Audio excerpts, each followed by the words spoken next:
Oh, we've started. Nice of we you to we drop actually in, haven't. When nice of you to drop we've in, started audience. now. Welcome to the VA podcast. Called it the Welcome Valhalla to the podcast. Valhalla podcast, in which we discuss our favourite game, Valhalla.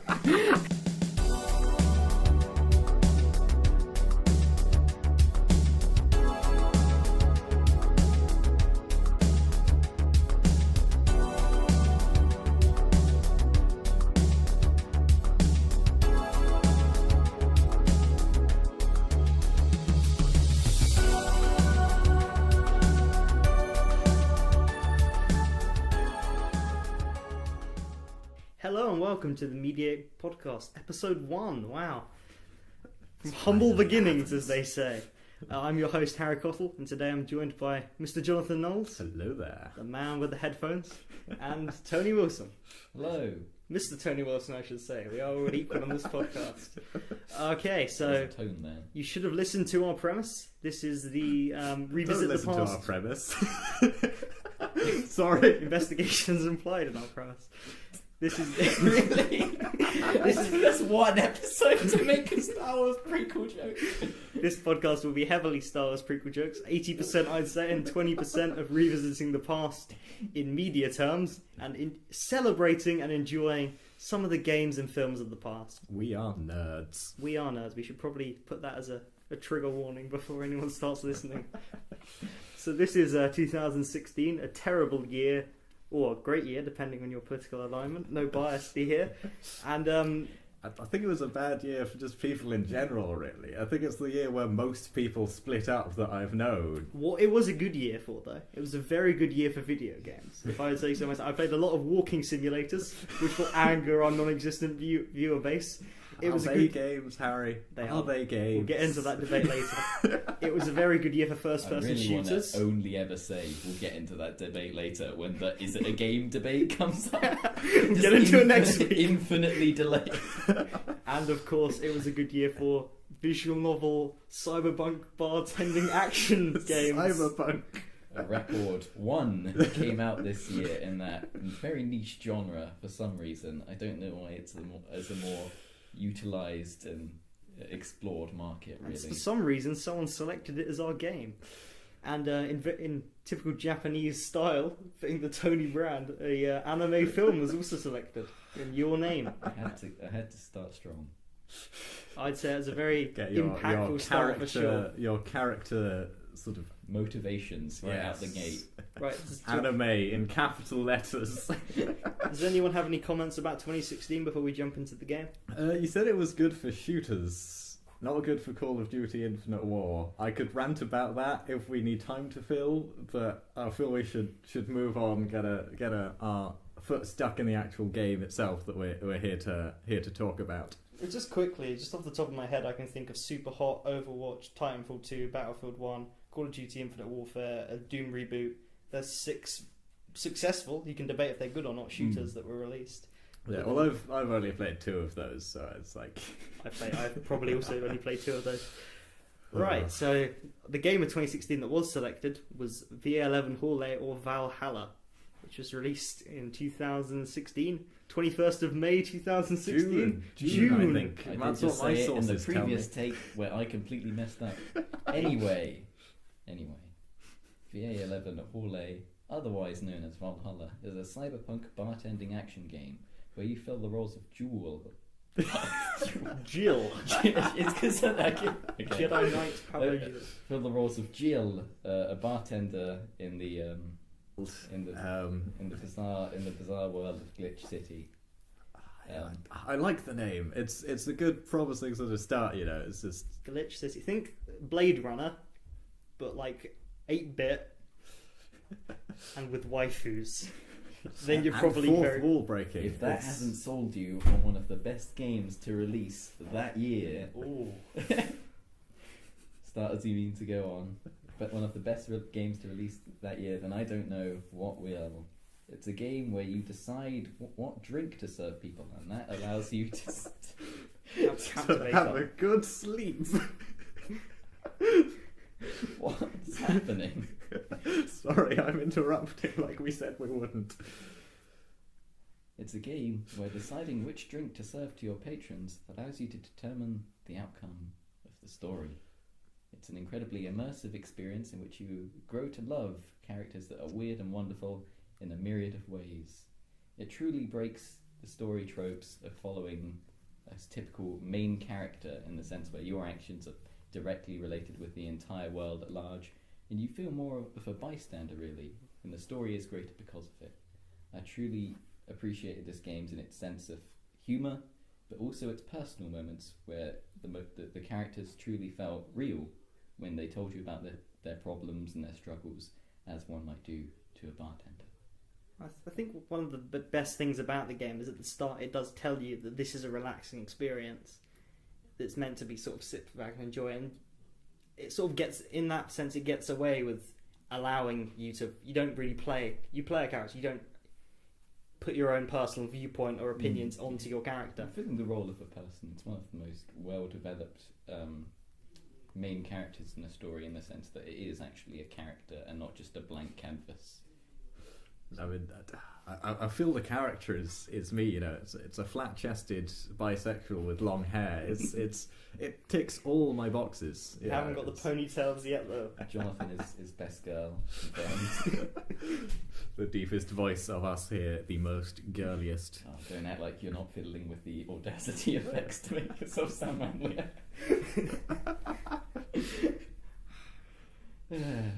So, do you want to say I was any just more? going to say that I really like this game, and I was eager to present this game to you guys because I feel like it's not something you guys would normally try, and it's certainly the type of game I like, but it's not your tastes, and so I wanted to give you guys this chance to experience new things, you know? Well, I think you've opened the floor very well then. If we go to Jono, Yeah. who had some queries about your use of the term game. Well, I think he wanted to bring up. Actually, no, because I'll go through the notes that I've written here first. So I've put believable characters somehow.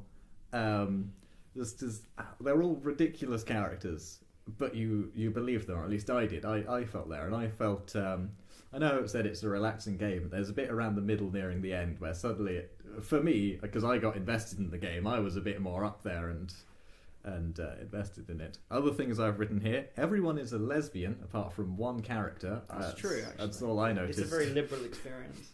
Yeah, that's nice. Nobody calls characters by their actual names. That's a recurring theme. Oh, I never noticed. John Face. What's his Albert? Fuckboy. Alma gets called like Armitage and like so many Armitage. different variations on that. There's Gillian, Jules. Jill is Argentinian slang, of course. And then my final note is watching the end credits. I noticed that there's one writer, there's one artist, and then there's one guy who did the music. It's just three people making such a incredibly such a small game. team. Fernando Damas, the programmer and writer, and Christopher Ortiz, designer artist, as well as musical composer Michael Kelly. There's Venezuelan as well, I know. which you don't often see.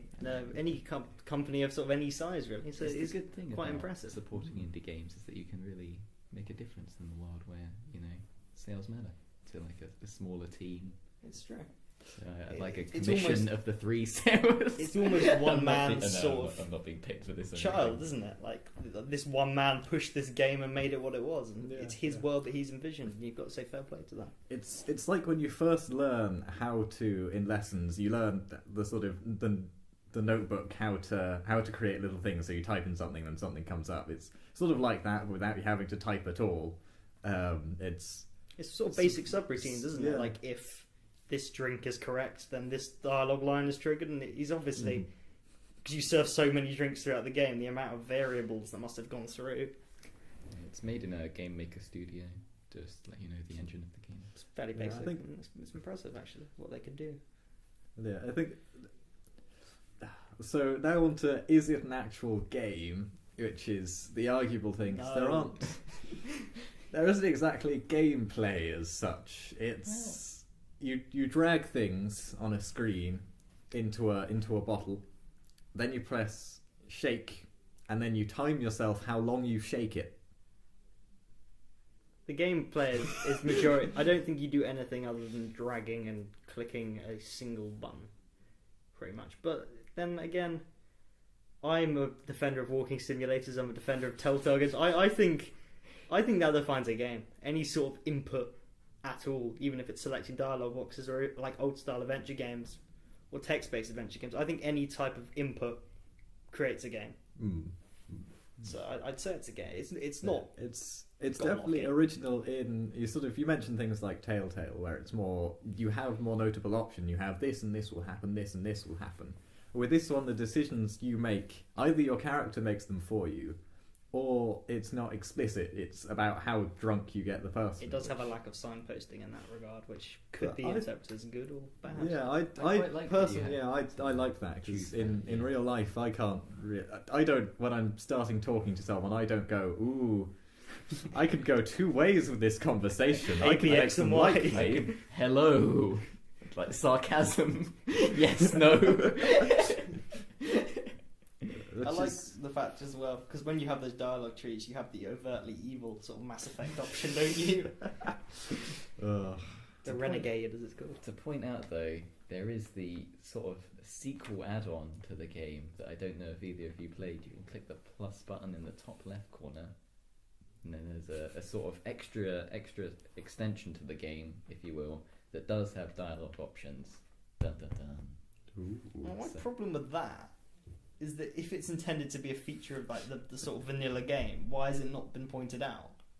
When it comes to the pointing of choosing which drinks to serve your patrons, I think it's more something that you just is implied. Like when its characters will begin like early in the game, it's instead of just asking for a drink by name, they'll say "Give me my usual," and then it sort of develops into "Give me something sweet," and they'll just describe a drink by the adjectives associated with it. And eventually it turns from guesswork into like picking anything that will fit that role to sort of a character will choose something and you may not choose that. You may choose a different drink that you think they want. Gay person. Gay person. This is a great guy who comes to add in. They're trying to look as sort of manly as possible and they only order girly drinks and then you question it and then they order a manly drink after that and then you have to make a choice about whether you support them in their sort of unmanly ways or if you try and enforce manliness upon them. I like to talk about him because he is one of the best characters in the game, in the fact that you have to almost make a moral choice and there is a clear choice of what you're going to do here. It is quite blatant, but I think the game needed more of those sort of choices. I know you have to remember someone's favourite drink at times, and the guy that gives you riddles, they can actually be solved, and that triggers different dialogue options because I got one right and one wrong.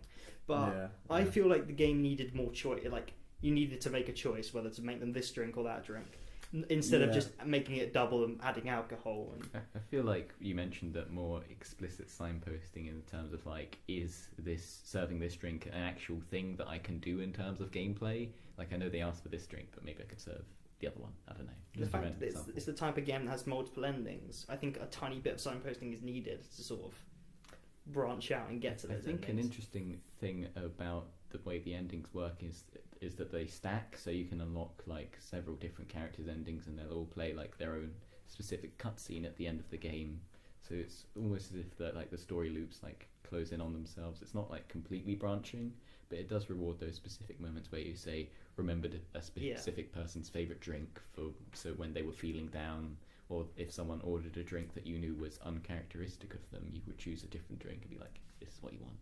I know we're sort of getting to that joke now where it's like we'll talk about this later, but if whoever gets 2013 is me, I'd pick the Stanley Parable, which is a game about sort of the culture of endings, the fact that people are obsessed over the fact getting the good ending and the bad ending, and I think that it really satirises that element, and I'd enjoy talking about it more at a later time.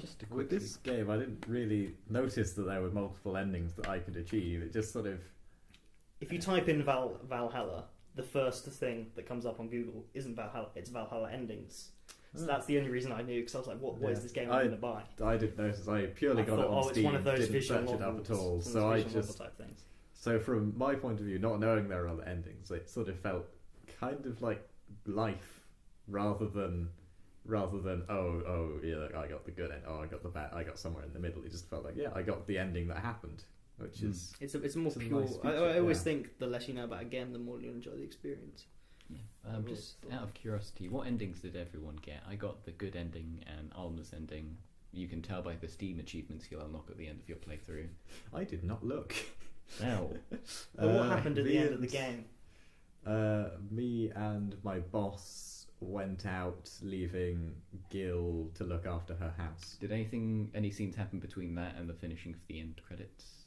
Or no, sorry, anything between that and the fade to white? Okay, so No. that would have been the only ending you got. And Well, Harry, I got the bad ending, which I'm quite happy about. 'cause Harry, the you bad didn't ending- pay your rent. I didn't pay my rent. I'll get onto why I didn't Oh pay my my god, rent. I was literally not being able to pay my rent until the last time, and I just got like $19 over it, and it was just like It was definitely. Well, it's interesting you had that reaction to the rent system. I'll talk about when I unload my opinions and just make you all shut up while I just rant. We'll get onto that. I want to off-put it as long as we can. Do you have anything else you want to say about the game, Jono? some brilliant quotes.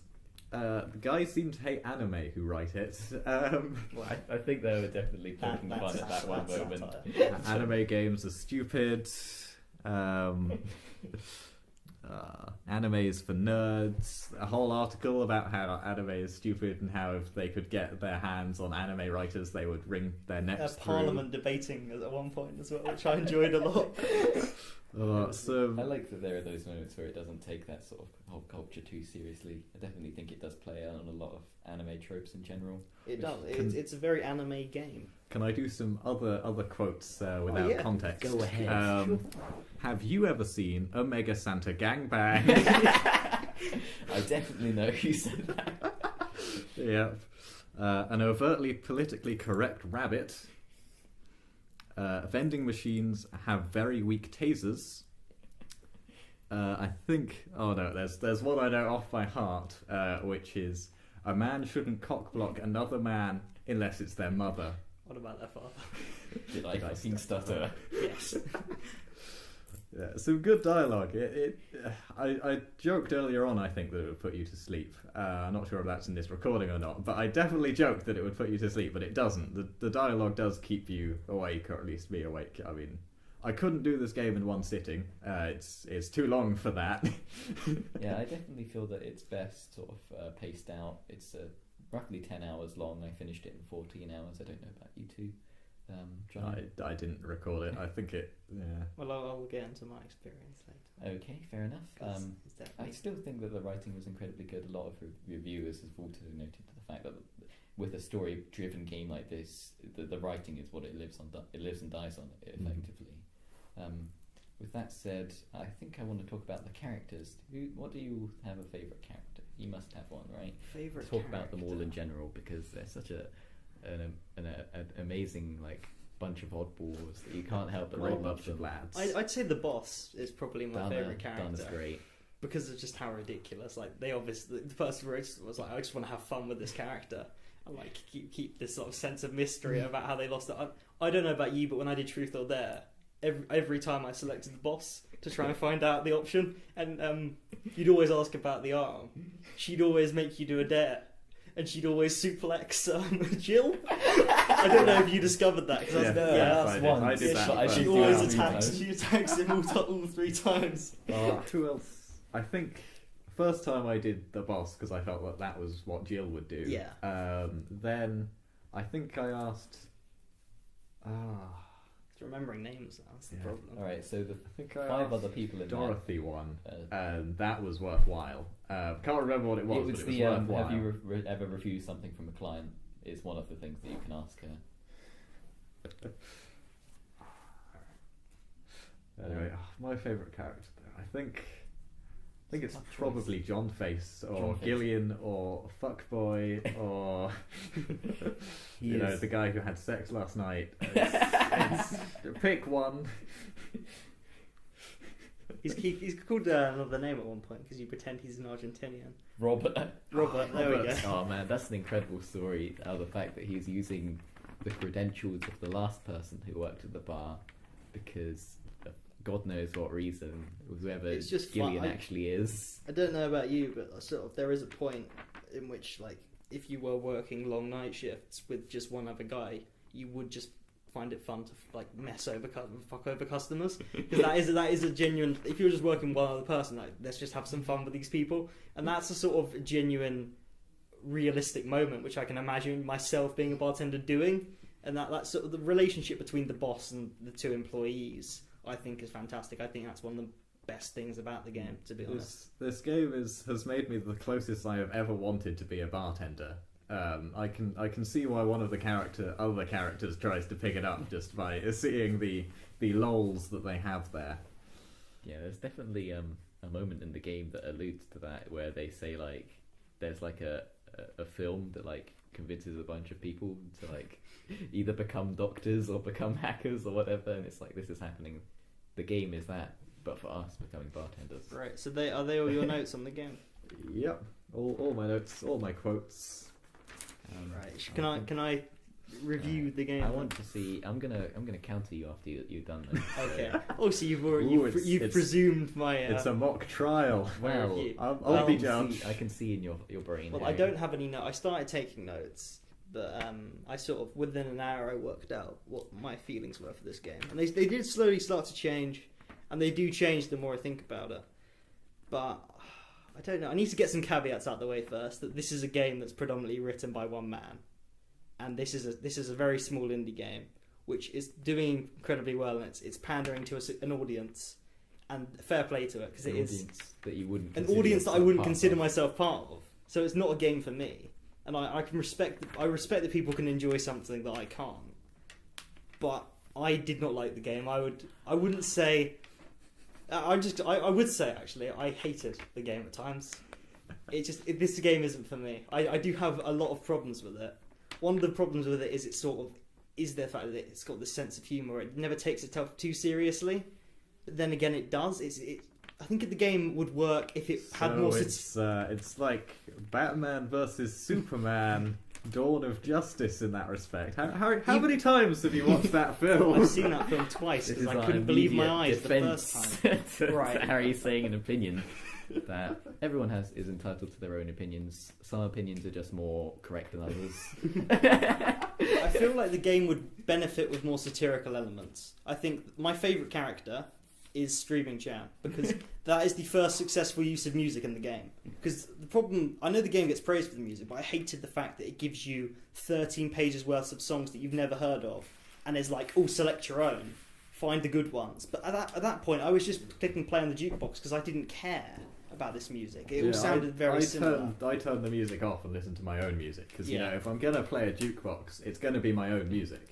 And I think games need to use their sound design and music. I was scared to stop listening to the music just in case a good moment happened, and one does actually happen with Streaming Champ, but that's the only successful use of sound design or music at all. I feel that it's good the way it's implemented though, and the fact that it's like not 100% just like a completely like sound design experience. It's just random music that you can begin to learn, and then sort of you'll pick out your favourites as the game goes along. There are some moments where the music will fit right, that you'll see, say, a member of the White Knights, then the song March of the White Knights will come on, you'll be like, hey, I get that, but I think like if you're going for like that style, you either put a set soundtrack to happen when events happen, or you use licensed music, which, like, if you have a memory to, like, I don't know, if it had a classic, like, 70s sort of feel to it, like, oh, I hate this classical music, that famous line with futuristic things, I feel like that licensed music would create better moments of comedy and create more memories, and even if they just, like, stuck it in as a joke, or had characters respond to the music, I feel like that would help. But the character Streaming Chan was the first piece of sort of satire of a culture which, if we carry on the way we go, will become. And I feel the game has a lot of those sort of moments, especially when you're looking at your phone and reading the news stories about the world is sort of a joke. It's sort of like, if we carry on in this vein, this is what we'll become. But I never feel like it explores that idea. Instead, it goes into some sort of weird... I'd like to have more apps on the phone, search up more things at home, because I guess part of the character of Jill, you feel like you only live to work. Yeah, I never really sort of believed the world. Like, they're going for this sort of mock Blade Runner. I think if the game either went, okay, we're going to be a full visual novel, creating this world and spending ages and having like a proper prologue chapter when we establish what goes on, not just like 6 boxes of text before the game starts, which does nothing really. I accidentally skipped it.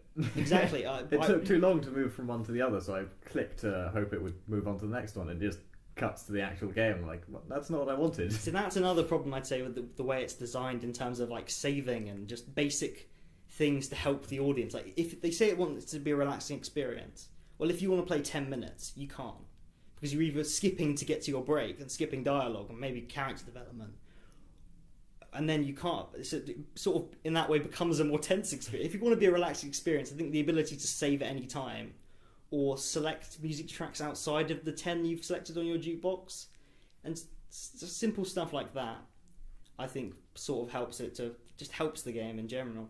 But one of the big problem I had when I started it was the over sexualized tone, and like I sort of know it's satirizing it's not really, but anime culture, and there's all these jokes about anime. But I do feel like at points it's written by a man with a dick on his hand, because he's writing about these cyborgs who are designed to look younger, and they never call it a bad thing. And there's far too many references to sort of sexual relationships with parents and like with underage children and animals, and it never makes the joke out of it. It should. It's obviously like the guy has written this game and he's like, oh yeah, you can have sex with 13-year-old girls, and he never makes the point to go, but that's bad.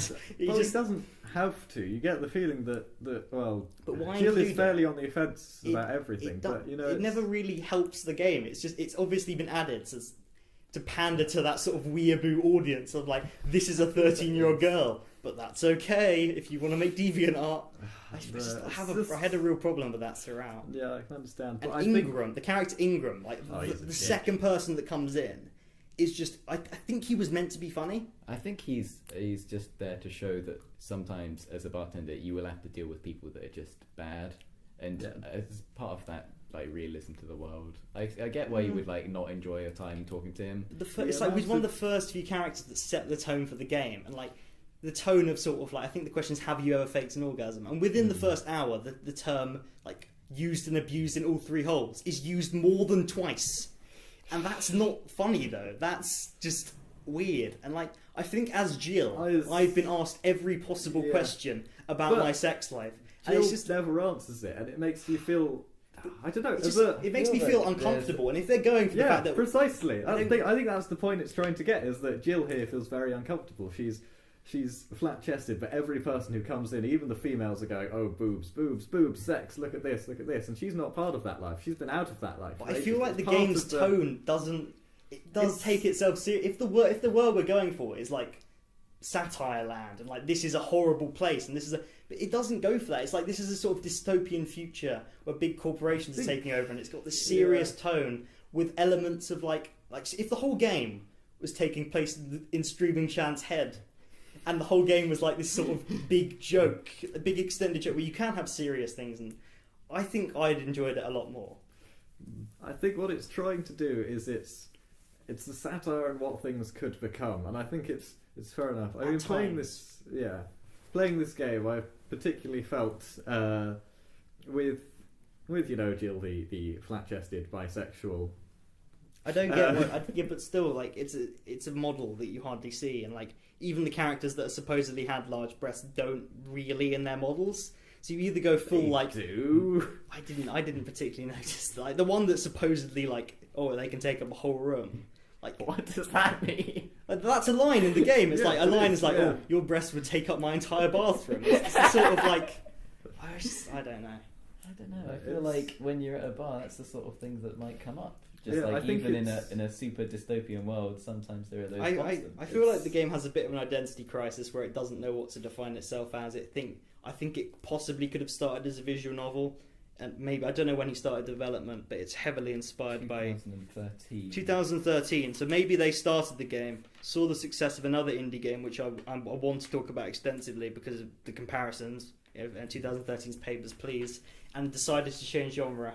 And the fact that it came out 3 years after Papers, Please is Yeah, they is had jarring. a lot of sort of development troubles, and so that it was delayed a bit frequently. You mentioned Papers, Please, though, and I want to point out the fact that the gameplay in both of those games actually serves a quite different purpose, in the sense that Papers, Please is a lot more about efficiency, and the games take center stage in the sense that that's what the game is. And in VA-11 Hall A, it's definitely, although it's a cyberpunk bartending action, the reason you play it is for those characters and those stories and those people that you learn to care about. That's a problem, because the game's about that, but Papers, Please isn't, but it does it better. Right, let me just, I should probably introduce Papers, Please, Right, which is set in like this sort of, it's set in the 1980s during like a fictional country which is heavily implied to be Russia. And Yeah, something like that. Yeah, something like that. In which you play as a guard who has to feed his starving family. And it sort of has the same idea of this sort of dystopian world where, like, it goes for dystopia. But in the money you're earning in VA-11 Hall A or Valhalla is sort of ridiculous. Like, for someone who's like I don't know, you have the whole rent system and you need to pay your electricity bill. You do have a lot of money to spend on stuff. But the Papers, Please creates tension by going, you're going to have to get your orders right, or you're going to have to let people go through. This is said by the person who got evicted because they couldn't pay their rent in the game. Because there was no pressure. Because literally the words "son has died" has more impacts than any idea of losing my apartment. Because there's no pressure. I lost my apartment, and all that happened the next day was I had to remember people's orders. Because Jill was going, oh, I'm going to have to get a new apartment now because she's privileged and her mum's a violinist and she's come from this. She works at a bar, which is it's like $300 for a drink.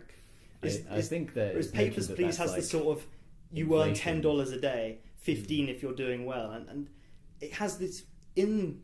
It doesn't have news articles to read, but the sense of the world you get from the art and the people you meet and the interactions you have is so much stronger, and you feel like there's a real sense of sort of fear and panic in what you're doing. And I get that it's going for a more casual experience, but I just feel like heightening the sort of sense, even adding a feature where you're like, if I get my drinks wrong, I'll earn a tiny bit less money and I won't be able to pay my rent, which will lead to a game over screen or will lead to bad things. The bad ending is you go and stay with your friend and you sleep in their bed. That is the bad ending of the game. Let me just clear that. That's not a bad ending. A bad ending is you were executed. I don't think that would fit with the tone, though, of the game, in the sense that you mentioned that. What is the tone of the game? Is it a game in which characters get lynched? Does it take itself seriously? Does it have lynchings and terrorist attacks, or is it a game where it's like, oh, these are waifus, these are funny characters, you're meant to enjoy their time with them? It doesn't pick a tone. It has this identity. Right? No reason why it can't have serious moments as well as those comedic moments, if you think about it. And if we're going into spoiler territory, I want to talk about the ending. The bad ending you got. Not the bad ending, because the bad ending... The game has a set ending. Yeah. Then there's a credit screen. Then there's like 2 text boxes of you in someone's bed because you didn't pay your rent. And you'll probably get a new apartment anyway, because there is a line about I'll get a new apartment. Which is ridiculous. But the ending of the game is this confession. Isn't it? It's the letter, sort of. Yeah, that one. I think if you probably care more about the story, so you'd be better inclined to explain it. But again, I had no stake in the character that comes in. It has a really weird neck, that little girl, and you have a chat with her, and I was almost shocked when the game just ended, because I was like, that's the moment you've been building to, that's the conclusion. I just didn't care. Of the characters I cared about, I would have preferred, if they're going for this sort of anime dating sim waifu audience, why not have an ending where you're like, oh, I'm with a character now, I'm happy. I feel that that's sort of what they're playing on, though, in the sense that it wasn't that it's taking those tropes, but it's not a visual novel in the sense that it doesn't follow the strict dialogue choices. Which ending do you get? Which character you end up with? It's more to do with the exact story they're telling, in the sense that what Jill would actually do, and what the only sort of agency you have is with making those drinks. I get what you said, though, about not feeling the investment with the characters, and I'm not. Well, I guess that's just something that will always come down to personal taste. I feel that a lot of reviewers have sort of said that it is actually well written, and me and Jonathan seem to have that investment. I think some characters are well written. There are total characters which are like there's 2 people, I can't remember their names. I think one was an android that you just like. They serve no purpose. serve absolutely no purpose. That's the interesting thing, though, is that a lot. There's the mystery man, Virgilio, whatever his name is. There's like a detective that comes. I'm just thinking of the characters which they could have cut from the game and I wouldn't have batted an eyelid. Ingram, another character that could have sort of just been cut. The interesting ones are the ones which you can have an impact on. I think the little girl that you have a discussion with, I think she's handled very well. I think the gay sort of motorbike character is handled very well. There are characters that I think when you see their arcs played out, care more. But when you hide a character's final arc behind an invisible screen which has no signposting towards it and no clear implication that you can see this character's arc played out, I was expecting everyone to be wrapped up. I know that's unrealistic, but that's just a video game thing. I think that's an interesting thing, though. It frustrated me. It's meant to be a lot more realistic in the sense that, again, to go back to what we said at the beginning, the characters in this aren't sort of main characters in a video game, even though that's fourth wall break mentioned at some point. It's more that fourth wall breaks are just, they're all done by one ghost character, which I've read like a sort of 3-page guide on who it is, and it still makes no sense. It's not meant to make sense. It's just a confusing thing that how happens. can you add in the third act? You get an achievement when she pops up. She's been hinted at the top sort of right hand corner of your screen, and it happens in like the final moments of dialogue in the game. This character is involved. That should be a poignant moment, not a moment where I'm going, "Who is this person?" That's lazy. That's trying to sort of add a level of drama that just I don't think exists. I just think they threw a spanner in the works, and it did nothing for me personally. Know the game One Shot? I haven't heard of it. No. Well, it's an interest. I've not got anywhere through it really, but it starts off. It's about this child. They find this sort of light, and it's the only source of light, and then they're in this world that's dying. And then a character comes and begins to speak, but they're not speaking to the character. They're speaking to you as the player. And then at the end, I think it brings down the screen and it comes up with this little bar that says you only have one shot, and then it comes up with your name because it looks through your computer, finds your name, and puts you it only up have there. one That's name, creepy. user. Yeah. Well, I think So it comes shot that you only have one shot, Jonathan, then you go up and continue the game, and you realise that it's that character realises that they think they're doing what they're doing, but they sort of speak to you for guidance. You're like some sort of weird, not quite god to them, and it's all. There are. I do know one or two games that do follow that route. I think that we should go on to names, preferably your name, very soon. I do just want to say one thing quickly. After an hour of the game, I think if I'd given up in 1 hour, I would have had the same opinions that I had 9 hours in, just more negative. I think one or two characters I did enjoy. Some of the dialogue is funny, but I do have a problem with that sort of overt not sexism, but the sexual sort of this thing that makes me feel uncomfortable. Yeah, that's fair enough. Which I think a lot of Japanese culture has, which is a problem that Your Name doesn't have, or it sort of plays on it successfully plays on for comedic effect in a way that Valhalla never did. After today, I'm never going to think about this game again. I don't want to talk about. I'm sort of it wasn't for me, but I admire the success and I appreciate that people will enjoy it, but it just wasn't my game. I was going to say, I think I agree that it throws on over sexualization on the whole thing, but I think that's the point. You're feeling uncomfortable, but you're feeling uncomfortable as Jill. But if it's this relaxing experience, why do I want to feel uncomfortable? Because that's real life. You can't feel fully comfortable in your job. But then why? She's in a city where there's literally a few streets down. There's this massive terrorist act going on. So There's why is a the day when bad she ending can't of the walk game home. not I'm unemployed, I'm going to struggle now? Why is it I'm sleeping in my big-breasted friend's bed and we're going to have lesbian fun time? Why is that the bad ending of the game? Yeah, I agree. That shouldn't be the bad ending. It should be worse than that. But I think it doesn't get its tone right. It's definitely a game that was made over 3 years and made to pander to a specific audience who enjoyed the game. I think under sort of, I don't know, I think if you gave this to a majority of game critics in the West, they wouldn't enjoy it as much as the people who reviewed it enjoyed it, because the people who reviewed it enjoyed it would have heard of it. If you give this to like your classic American IGN man, he's not going to give it the 9s and 10s it's getting.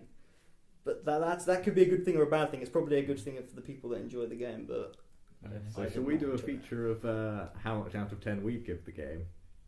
I wouldn't pan it. That's the thing. I think it's not a bad game. It's like a game that I would say is bad mechanically or in any other way. But I just say it's almost like It's a not missed to your opportunity. taste. Or- Yeah, I think Yeah. it could be so much more. It could be like a game like Papers, Please, which 4 years on still stays with me. Like people still talk about that game. Yeah. Whereas this would probably be lost under the rubble of ridiculous amounts of games that came out in 2016, especially indie games in 2016. I'd say it's like if I was giving it a star system, it's sort of 2 stars because I like the star system. But I'd give it like a sort of 5 out of 10, maybe.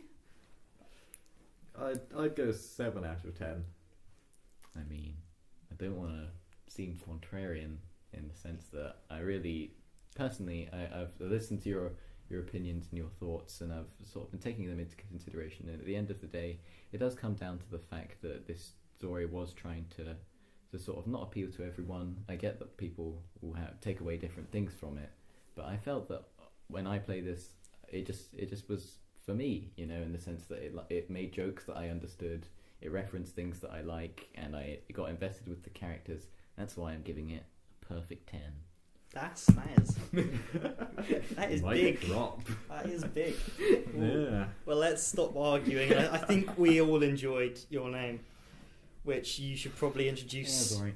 My good friend Tony Wilson.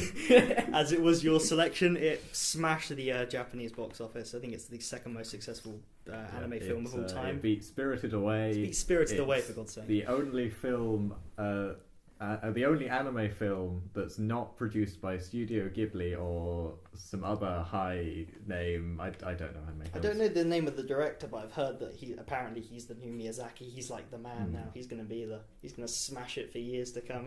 He's Japan's hope and savior in the filmmaking world. He saved anime. He saved anime. Anime is never okay. Well done. So Your Name, directed by Makoto Shinkai.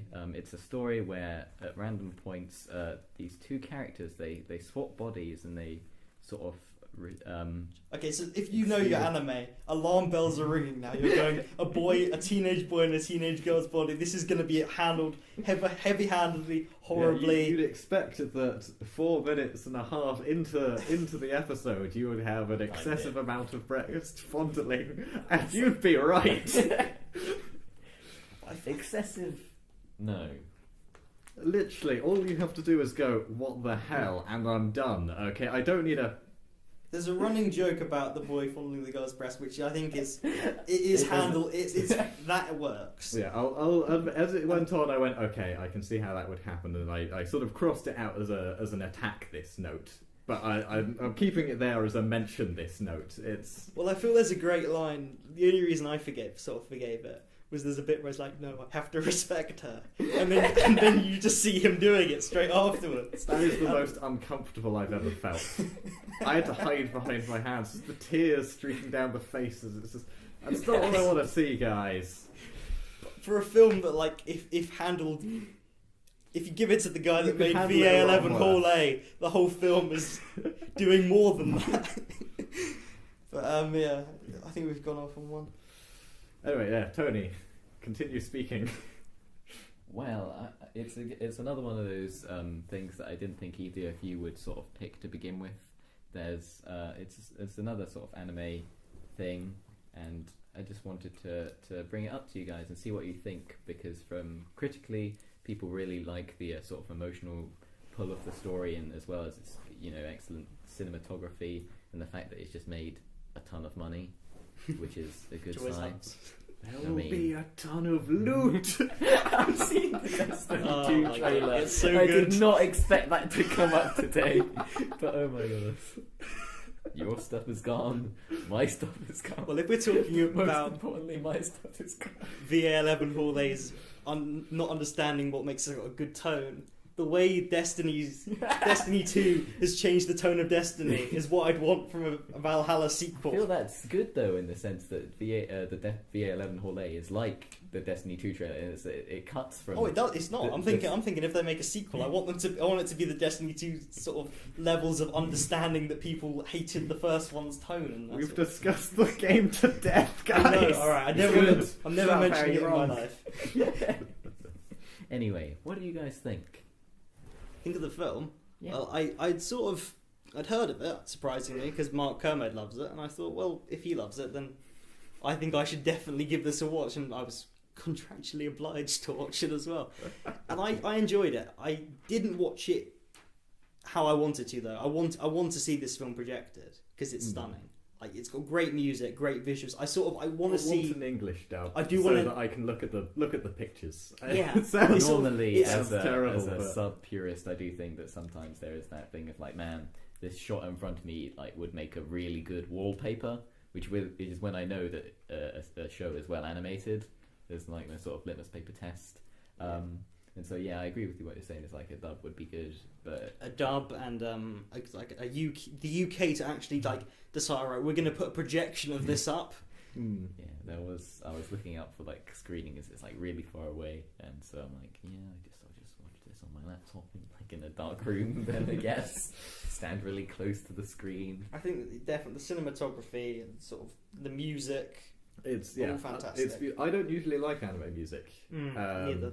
I didn't listen to any of Valhalla. I usually skip anime introductions. But this, I like the music. I put that as a note. I put good music. Yeah, I definitely think. Oh, we're speaking about beautiful things. When they go to the shut up, Tony.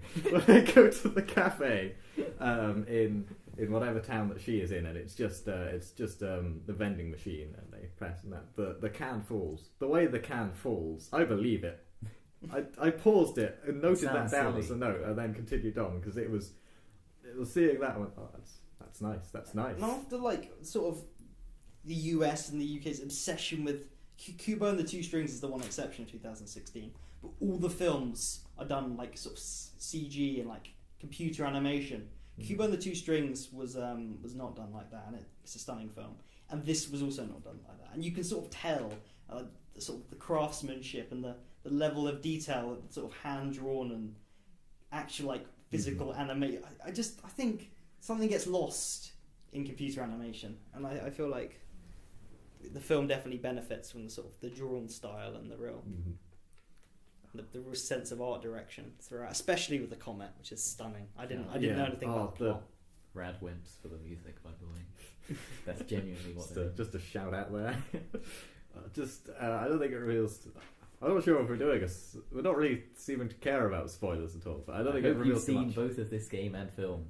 Yeah, the well, comet in my falls opinion, down. you can't spoil the game. Yeah, part of What? The game has plot arcs if you pay attention we've to characters. spoken Anyway, about the game. Never get A piece of the comet lands down, and that's just handled so well. When it goes down, there's a slight pause, and I'm there going, "Oh, how are they going to animate this? This is going to be difficult." And then I was like, I'm looking on my iPad screen, and I'm blown away. There's a great sort of bait and switch in the film when you think they're going to go meet each other, and it's going to become like this sort of like love story, and then you realise that the spoilers, the timelines are out of sync. And that sort of at that point it becomes a different type of film. Yeah, and I think that's done fantastically well. Like that genuinely had me surprised. I'm not sure. I think it's called something like the Magic Box or the Mystery Box. I think, which is it's used in. I've heard someone do a speech talking about it in relation to Star Wars and things. Yeah. But it's that every time you find out something, there's a new mystery. Is basically it. Which is what his films are. Which is a bad thing because his films are not great. But in this one, it's more just when you've got your head round what the supernatural sort of implications are, it shifts it up a notch. That's definitely all the words I said right there. Shifts it up a notch. It gets so first they're switching bodies, and that's weird, and then you begin to accept that, and then it stops happening, and then all right, you just begin to accept that, and then 3 years apart from then you realise that one of them's died, and then it's just you're like, oh god, you're all mixed up there, and then there's another thing that hits you pretty much. That keeps you interested for a film that sort of comes up with this idea of amnesia. If you think about classic plot tropes of time travel, amnesia, and body swap. For a film that has all three of those, you never feel completely confused. You always get some understanding of what's going on in the plot, and if you don't, it was intended for you not to. I feel like the film always keeps hold of you, and I think around the 45th, 46th minute, it does start to dither when you think this is going into cliche boy meets girl here, but then that sort of big sort of twist happens, and the film picks up the pace again. Yeah. So apart from that mini sort of stutter in the second act, I think the film carries on very well. I'm not sure why, but the film felt longer to me. I didn't feel like it was about an hour or 40 minutes, which was. I felt it was. I felt it was longer. After they'd established the rules of the sort, it takes half an hour to establish everything. I sort of, from half an hour to 40 minutes, I was thinking this is dragging a bit. But then I didn't check the time once. I was completely engaged from the rest. I was engaged in the sort of plot of trying to stop this comet, and I cared about the characters somehow. The characters that had hardly been introduced, I hadn't spent 4 hours talking to in a bar, I felt emotionally invested in. I wanted them to be okay. I think I believed. There's a lot of jokes about Japanese culture and like references that I didn't understand, but I still could appreciate. I could appreciate all the thought and like the different dialects mix-ups that happen. There's at one point where he says they say a feminine word, and like that is a joke that I shouldn't get just from the subtitle feminine. But the facial expressions are so. It's just like it is. I feel the like I need to know the joke, Japanese. even though you don't know the grammar at all. I feel like I need to know Japanese to fully appreciate this film. Unlike the game. Which is a shame, but I can't fault the film that it's on that really. I do have two things that I'd like to bring up, which is I don't believe they're romance. I don't believe that it's not a romance. It's sort of a longing for something. That they obviously had this life, and like they could sense it when they see each other, and that sort of that longing for their name. I sort of believe that. I don't believe that. I don't know if they will go on to have a romance. Yeah, I don't think they will at all. It's just I just think that they've always got that question in their lives, and now that's been answered. But it's just literally what happens. Basically, he gropes her while she sleeps. Technically, that's what happens here. Every time there's the swap, he gropes her while he sleeps, and when she's in his body, tries to get off with a girl. Why does that build up into them loving each other? I want more of them communicating with each other then, sort of through the things that they leave. That's skipped over a lot, I feel. But the idea of body swapping actually takes a back seat, I think, because when I heard the premise of the film, I'm thinking this is Japanese Freaky Friday. This is 13 going on 30. I'm just thinking of terrible sort of American chick flicks, which take this premise and make it about Ben Affleck's wife and Mark Ruffalo trying to get off with each other, even though she's a 13-year-old girl. Okay, I'm just thinking about like Freaky Friday of Lindsay Lohan getting old. This film handles it well. I think it's never a key part of the story. It's sort of it's almost a thematic device used to sort of move the plot along more than anything else. And I think some of the sort of the science of the world makes sense to me. I think like the fact that they use the notes to communicate with each other. There's a lot of details that I like. Which is another thing which would be better if I could read Japanese, because I can see what they had put down. I think that's possibly why I don't believe this relationship, is because all I'm seeing between them are symbols, and that doesn't mean anything to me. Did you not get like a translation that could translate the things that were like on the phone? Because that is kind of important at points in time. The subtitles tell you the crucial part of information, but that's it. You don't get the whole sort of. Okay, fair enough. Yeah, that's frame, I guess. Yeah, so that's my main problem, is I don't believe their romance. I feel they fall in love for narrative convenience more than anything else. I think like the chemistry between them is it's more due to an absence, because they never really see each other. And the one scene they have interacting, I totally believed. Like I can't praise the acting, because it's obviously voice acting in a language I don't understand, but I did believe it. Like maybe it's just the way the dialogue was written, but like there are films which are good that have key themes of a romance that you don't believe. Like La La Land's one of those. Like it's a great film, the chemistry's great. I don't believe that they'd be together for a second, but it doesn't matter. I didn't really have a problem with that. What's my second problem? It's the whole big plot point is that he doesn't know where she lives. It's never mentioned where she lives, but they seem to be in contact with each other quite a bit. Personally, I'd have... Right, first question, who are you? Right, yeah, we'll settle that. Next question. What's your name? Where are you? I've googled that place. It was destroyed 3 years ago. Yeah, big comet. It landed on it, destroyed it. Do you believe that they'd have the same type of smartphone 3 years in the future? Just asking that question. I've got an iPhone 4S on me right now. That's like a Okay, 7-year-old just phone. just saying, okay. Like if they had a model from 3 years ago, and like I don't know, you may check the date or the year on it, or I don't know, you read the news and something happened. You must have noticed the year. That's. It is a bit. I mean, I'll give it that I only thought about this thinking back, looking at it. Not of the film. At no point in the film did this bother me because it was always the next big reveal, and of course we don't know that. But thinking about it, I feel they would know, and if they don't know, they haven't been talking to each other enough, and they don't have enough of a relationship to actually care about each other. The last shot of the film is used on all the posters and promotional material. Yeah, I still had doubts 5 minutes if they'd actually meet each other at the doubts end. like 20 minutes, like 40 minutes before the end, like, oh god, is this going to have a sad ending? Because it kept pulling that, like, they're going to see each other. Nah. Before I clicked on the link to see it, I saw one comment which is, beautiful, brilliant romance. And then one underneath it was, that ending though. Oh, so you knew. So throughout, they didn't say anything about the ending. I just had throughout the thought, there's a big ending, there's a big ending, there's a big ending.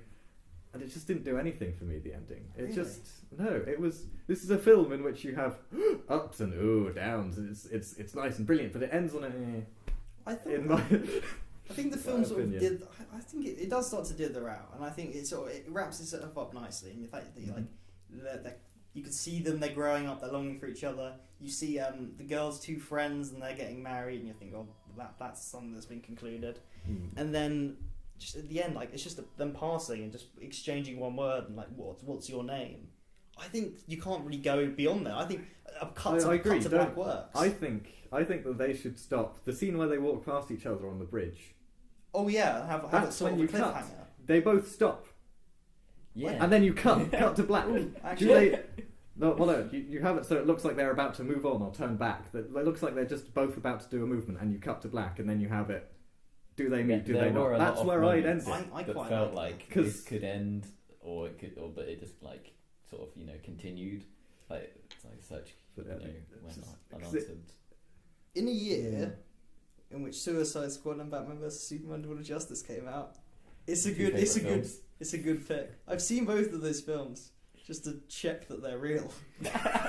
And just to clarify my disappointment with my beloved DC. We won't insult you for your shit taste anymore if necessary. But I think that it's a good choice in a very good year for films. Mm-hmm. Yeah, it was a good film.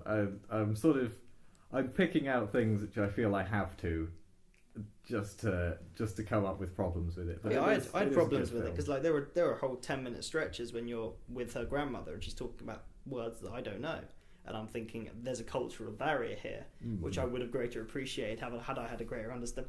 But I was like, this isn't made for me at this point. I still understand that sort of stuff. These little things that they're making which represent time, how they knot and tangle and snap like time does. It's never a straight continuous thing. Is time. It's a ball of wibbly wobbly timey-wimey stuff. I do quite like the bit where the girls, like her high school classmates, they're like sort of grossed out by the festival display, and me, like an English person, like, stop being that cultured little shits, So your name. I'm glad I picked it because I feel like, again, it's sort of not the things that you typically pick, and I feel like I would have watched it eventually, but I didn't even realise it existed until it was recommended to me by you. I'm glad it was picked out. You're welcome. Although I'm not glad VA-11 Hall was picked out, just purely on the basis that 2016 had better games, because it was a great year. This isn't about good games per se, although VA-11 Hall a good game.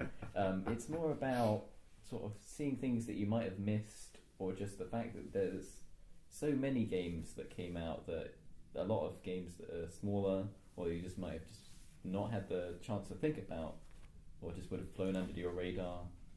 It's the chance to sort of hand out those games to sort of other people. And to be fair, it did fly under I hadn't heard of it, and neither did you. So yeah. Right. Do you think it's time to wrap up? And I have one more note on it, which is Steins Gate.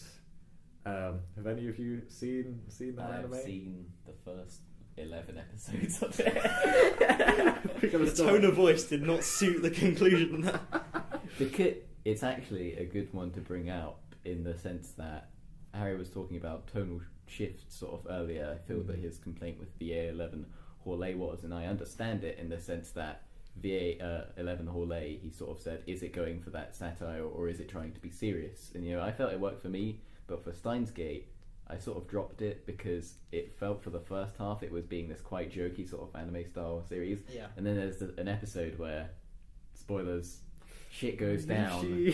Shit goes down, and I'm like, wow, this is not what I signed up for. Well, I dropped it. I love serious. I do love my serious bleak tones, which I will cover in an indie game, which I may be selecting very soon if the wheel favours me.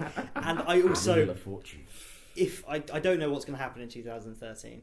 I don't know what the wheel's going to. If the wheel's going to do some magical thing or like mix up the formula. I think it will bring Lawrence in. A special guest. Yeah. Well, depending on what happens, I would love to talk about the Stanley Parable because that is, I think, the best game which satirises games.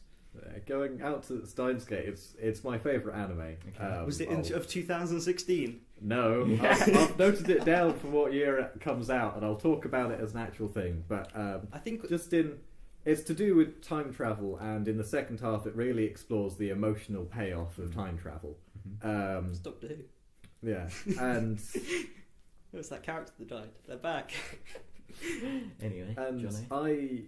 I prefer Steins Gate to Your Name. The sort of, because as a TV series, Steins Gate can explore more the sort of different things. It does more to do with the time rather than Your Name does with just the 3 years difference.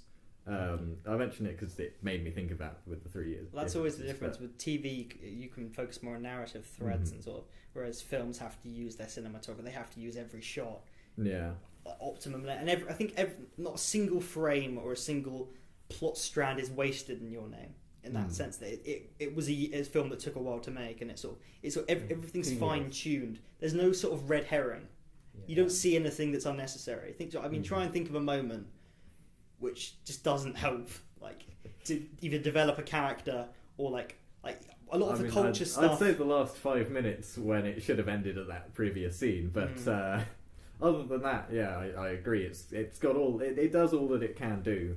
I'm more of a sort of TV series type guy, so I'd watch Steins Gate instead. But I hope I can convert you to cinema by the end of this. I think we will get more time to talk about TV stuff if we don't have a meltdown over this game that I didn't like, which probably won't happen in future episodes. Yeah. But which is good because I am our TV series segment guy. You're the guy. You're the also in 2016, which we don't want to talk about because it was quite depressing. So I think Harambe died. I thought we were going to go the entire episode without bringing that up. I was like, we can do this, guys. We can remain like everyone died. Top. Nah. My will to talk about VA-11 Hallé died before I'd even played it in 2016. And I think we should probably spin this magical wheel now and find out. Yes, who is up next week? Next week or next month? Next episode. I think we probably will do one next week because we have the time. We do have the time. Depending what the sort of unspoken rule of this podcast is the games will not be 48-hour RPGs. They will be 10-hour narrative experiences or less. It's sort of that they can't really be like the most expensive game in the world, and I think that's sort of it's quite a good idea. It's media for cheapskates. What it is. basically these are things you might have missed that hopefully you can enjoy and again, see which opinion you side with in terms of do you think that the game is a game suffering with an identity crisis, or do you think it's the best game of 2016 or a 10 out of 10 experience? It's an incredible game. That being said, it's definitely not the best game of 2016. You're all, yes you, the listeners, are entitled to your own opinions. Did we mention Dark Souls 3? Dark Souls 3. That was a game. That was an honourable mention. Now that's why I call Dark Souls. The greatest hits I haven't mentioned Arrival. I haven't mentioned Arrival. Oh man, imagine. And Arrival is a very good film. I haven't mentioned Doctor Strange. Hopefully, or Passengers. Well, hopefully one day when we get to the time where we can redo years, we'll get a chance to talk about Arrival, because that is a film that you can discuss for hours and hours upon end, which we don't have. So I think we should spin our wheel. Yep, spin the imaginary.